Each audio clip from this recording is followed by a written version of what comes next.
And today, we are diving into one of the most intense and confusing geopolitical stories making headlines right now. The situation being described as Trump versus NATO, with Denmark activating a so-called shoot first order as the Greenland crisis explodes, has raised serious questions across the world. What is really happening behind these dramatic words is far more complex than the headlines suggest. Let's break it all down calmly and clearly. At the center of this story is Greenland, a massive Arctic island with huge strategic importance. Greenland is an autonomous territory within the Kingdom of Denmark, but its location makes it incredibly valuable for military, economic, and political reasons. It sits between North America and Europe and plays a critical role in Arctic security. As global competition increases in the Arctic, Greenland has become a key focus. The United States has long viewed Greenland as strategically vital. During the Cold War, the U.S. established military bases there, and even today it operates the Thule Space Base, which is essential for missile defense and space surveillance. This means Greenland is already deeply tied into NATO's security structure. However, recent rhetoric has pushed this relationship into the spotlight again. Donald Trump's past statements about Greenland shocked many people around the world. When he suggested that the United States should buy Greenland, the idea was widely mocked and criticized. Denmark firmly rejected the proposal, calling Greenland not for sale.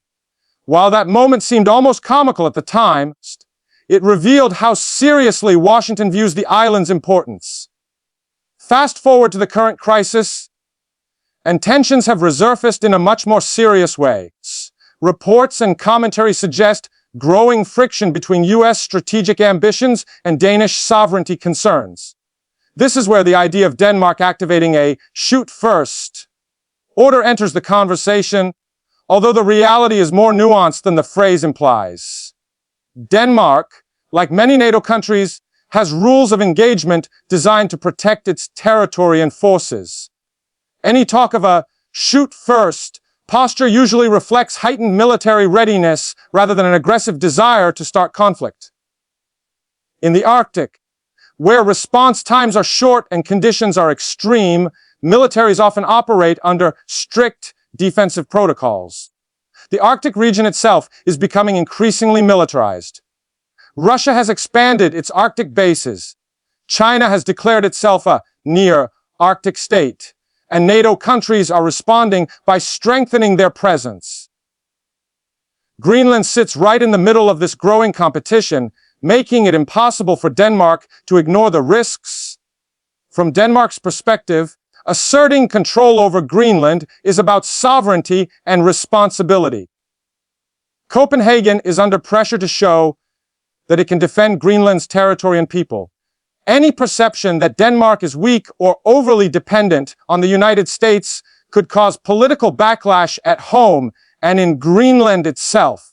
Greenlandic leaders have their own concerns in this crisis. Many people in Greenland support greater autonomy or even independence. They are wary of being treated as a bargaining chip between powerful nations. Increased military tension raises fears about environmental damage, loss of control, and becoming a frontline in a superpower rivalry. NATO's role in this situation adds another layer of complexity. Denmark is a loyal NATO member, and the alliance depends heavily on U.S. leadership. At the same time, NATO is built on the principle of collective defense and mutual respect for sovereignty. Any open clash between the U.S. and a NATO ally would be deeply destabilizing. This is why the phrase Trump versus NATO is so striking. It suggests a breakdown in unity that NATO cannot afford. While political rhetoric can be loud and aggressive, actual policy decisions tend to be more cautious. Even so, harsh language can inflame tensions and create misunderstandings. Donald Trump's foreign policy style has always been confrontational and transactional. He often frames international relationships in terms of deals, leverage, and strength. This approach can appeal to domestic audiences, but makes allies uneasy. Denmark, in particular, values diplomacy, predictability, and international law.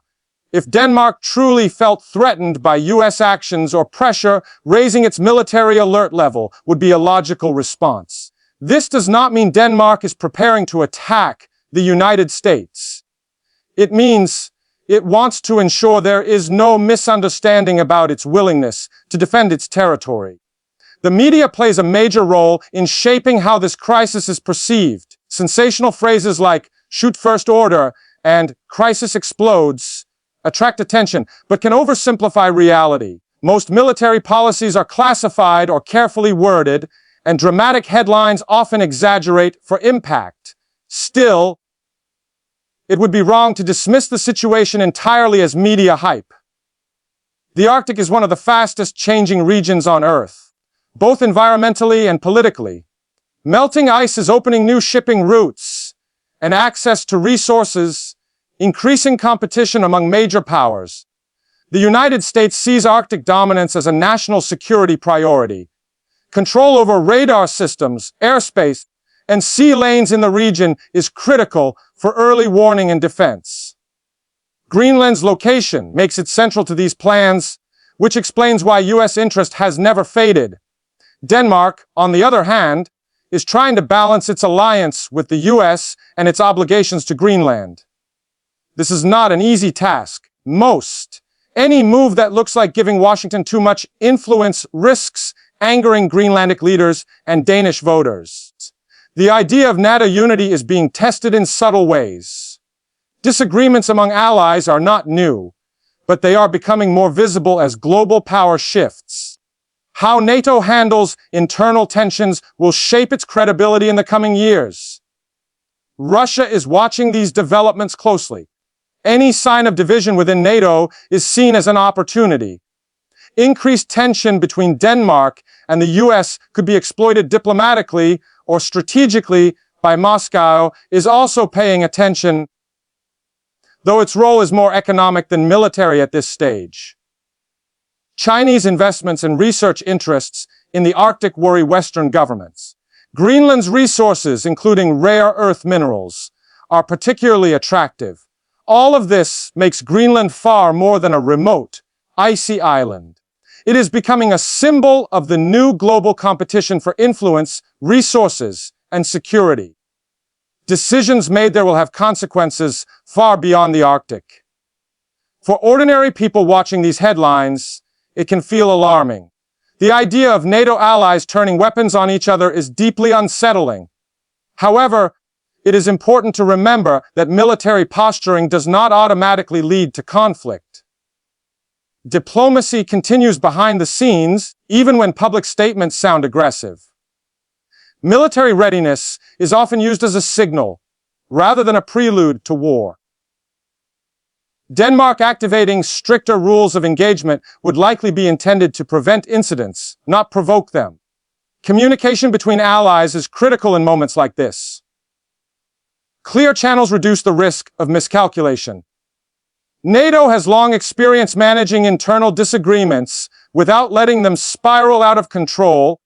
Donald Trump's influence on this crisis depends largely on whether his rhetoric translates into concrete policy. Strong words alone do not change treaties or borders. The U.S. remains bound by NATO commitments and international law. At the same time, political pressure can shift priorities. If U.S. leaders push harder for expanded control or influence in Greenland, Denmark will have to respond carefully. Any response must reassure Greenlandic people, NATO allies, and the Danish public. The environmental aspect of this crisis should not be ignored. Greenland is already on the front lines of climate change. Increased military activity could worsen environmental risks and threaten traditional ways of life. Greenland's future ultimately depends on its people. Their voices are sometimes lost in the noise of great power politics. Any long-term solution must include meaningful consultation and respect for Greenlandic self-determination. The phrase, "Greenland crisis explodes," suggests a sudden break, but in reality this situation has been building for years. Strategic competition, climate change, and shifting alliances have slowly increased pressure in the Arctic. What we are seeing now is the surface of deeper structural changes in global politics.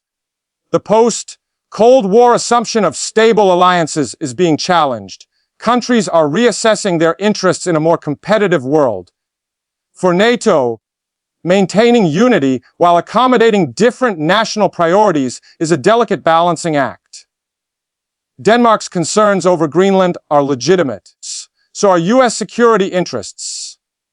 The challenge is aligning them without undermining trust.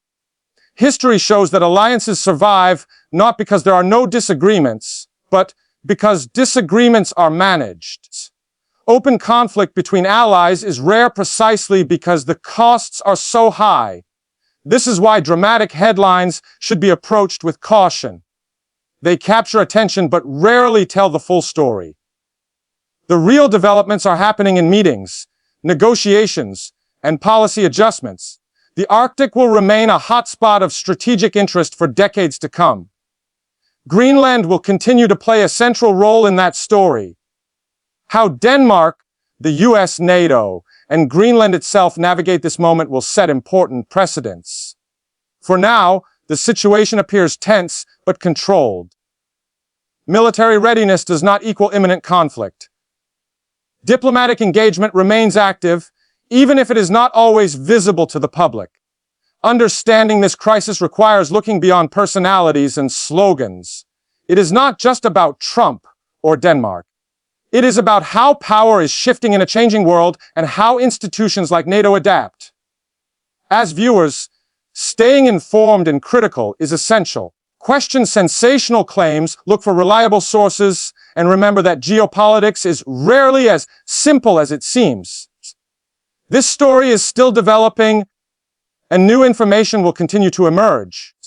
What matters most is how leaders choose to de-escalate tensions and protect stability in an increasingly uncertain global environment. In the end, Greenland should not become a symbol of division among allies. It should be a reminder of shared responsibilities and the importance of cooperation in facing global challenges. That is why this topic deserves careful attention, not just emotional reactions. The stakes are high, but so is the capacity for dialogue and restraint.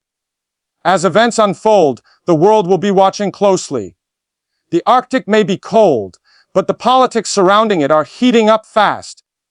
And that is why understanding the reality behind the headlines is more important now than ever.